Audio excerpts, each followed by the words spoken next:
tranquilo pueblo de San Agustín se encontraba una antigua casa de 2 pisos que había sido deshabilitada durante más de una década. La casa, construida a finales del siglo XIX, era una edificación imponente con paredes de ladrillo rojo y un jardín descuidado que parecía haber sido arrastrado por el tiempo. Los vecinos hablaban de ella en voz baja, evitando mirar en su dirección al pasar cerca, como si temieran que algo oscuro pudiera salir de entre sus muros. La historia de la casa estaba envuelta en misterio. Se decía que el último propietario, don Julio, había desaparecido sin dejar rastro. Nadie sabía qué le había pasado exactamente, pero algunos habitantes del pueblo decían que había sido una víctima de una fuerza sobrenatural. La casa había permanecido cerrada y con el tiempo su reputación se volvió cada vez más siniestra. Un día, la familia Pérez, oriunda del pueblo vecino, decidió mudarse a la casa. Habían escuchado los rumores, pero estaban desesperados por un nuevo comienzo. Doña Marta pensaba que el cambio de ambiente sería bueno para sus hijos, que habían enfrentado momentos difíciles. La primera noche en la casa fue tranquila, pero al amanecer comenzaron a sentir una presencia incómoda. No se veía ni se oía nada extraño, pero había una sensación de inquietud que no podían sacudirse. En las semanas siguientes comenzaron a ocurrir eventos inexplicables. Los objetos se movían por sí solos, las luces parpadeaban sin razón aparente y las voces ininteligibles se oían en la oscuridad. Doña Marta intentó racionalizar lo que ocurría. Pensó que los ruidos y movimientos eran causados por problemas estructurales en la casa. Sin embargo, cuando los eventos se volvieron más intensos, comenzó a cuestionar sus propias explicaciones. Las noches eran especialmente aterradoras. El sonido de pasos pesados en el suelo de arriba, seguido de puertas que se abrían y se cerraban solas, mantenían a la familia en vilo. Una tarde, Claudia, la hija menor, encontró un viejo diario en un rincón polvoriento del desván. El diario pertenecía a doña Isabel, la esposa de don Julio. En sus páginas, doña Isabel describía en detalle cómo la casa había comenzado a cambiar después de la muerte de su esposo. Escribió sobre extrañas apariciones y una sensación constante de ser observada.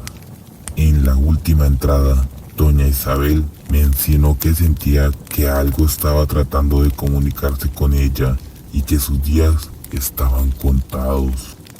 Claudia mostró el diario a su madre, que se horrorizó al leerlo. Decidieron investigar más sobre la historia de la casa y descubrieron que además de la desaparición de don Julio, hubo informes de otras desapariciones en el pueblo relacionadas con la casa. Algunos habitantes creían que el poltergeist o el espíritu inquieto estaba asociado a una tragedia que no había sido resuelta. Las cosas empeoraron cuando la familia comenzó a tener visiones. El hijo mayor vio a un hombre de aspecto envejecido y desaliñado que se le aparecía en los rincones de la casa. Doña Marta empezó a escuchar una voz que la llamaba por su nombre. La familia intentó ignorar las manifestaciones, pero las apariciones y los eventos sobrenaturales se volvían cada vez más perturbadores. Una noche mientras dormían, Claudia fue despertada por una presencia fría a su lado. Se dio la vuelta y vio a un hombre con el rostro oculto en las sombras. El hombre le dijo muy suavemente al oído que necesitaba ayuda. En ese momento, Claudia sintió un terror absoluto y con el corazón acelerado logró despertar a sus padres. Al día siguiente, la familia decidió buscar ayuda en el pueblo.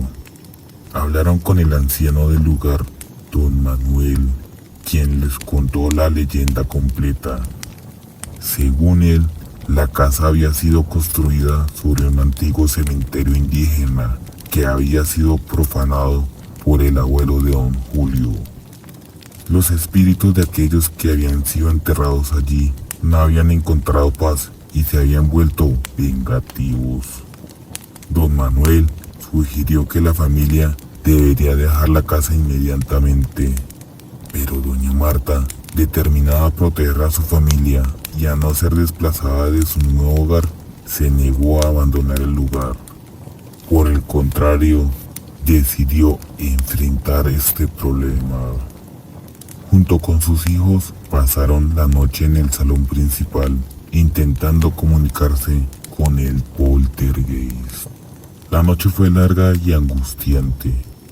Los susurros se volvieron cada vez más claros y la presencia en la casa parecía intensificarse. Finalmente, doña Marta tomó la decisión de hablar directamente con el espíritu. Le pidió que dejara a su familia en paz y que permitiera que vivieran en la casa sin más perturbaciones. De repente, el ambiente se volvió opresivo y una figura oscura apareció en el centro del salón. Doña Marta, temblando pero decidida, le habló con calma. Le pidió que mostrara su dolor y su sufrimiento para poder entender aquello y ayudar a resolver su tormento. El poltergeist, en un último acto de desesperación, dejó escapar un grito desgarrador antes de desvanecerse. La casa, que antes estaba llena de energía inquietante, quedó en silencio. Aunque la familia Pérez siguió sintiendo una ligera presencia en la casa, los eventos perturbadores cesaron. Con el tiempo, la familia Pérez se adaptó a su nuevo hogar. La casa, aunque mantenía un aire de misterio, dejó de ser un lugar de terror para ellos. A pesar de todo lo que habían vivido, no lograron encontrar paz. Tiempo después, todos estos eventos empezaron a ocurrir de nuevo. Los hijos empezaron a ver a esta criatura, pero esta vez la veían más grande, más oscura. Así transcurrieron un par de semanas. Los hijos se veían agotados, con unas ojeras enormes. Se les veía agotados. Doña Marta no podía creer que esta criatura hubiera vuelto, como si lo que ella hizo no hubiera servido para nada. Poco a poco, la casa se fue derrumbando, comenzando por las ventanas que se destruían de repente. Los objetos personales de la familia salían volando y se destrozaban contra las paredes de la casa. Doña Marta, al ver que este poltergeist volvió, decidió que era mejor retirarse de esta casa y volver a su pueblo natal. Hasta el momento no se sabe qué pasó con esta familia. Unos cuentan que al llegar a su pueblo natal enloquecieron a causa de los recuerdos de lo que habían pasado en esta casa. Otros cuentan que desaparecieron en el camino a causa de este poltergeist.